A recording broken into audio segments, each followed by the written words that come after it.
Time now for a bite of the week. It comes from Executive Director of the National Solid Waste Management Authority, NSWMA, Audley Gordon. Mr. Gordon blasted residents of communities which he says have to be cleaned multiple times because the residents are simply nasty. Here's our bite of the week.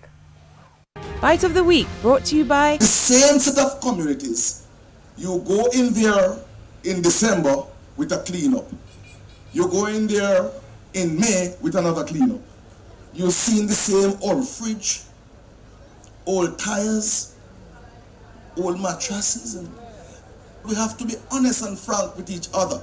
We have to level with each other. We have to look each other in the face and say, you too. And I'm not going to say nasty, because if I say that, they will say that as a public servant, I am talking down to the people.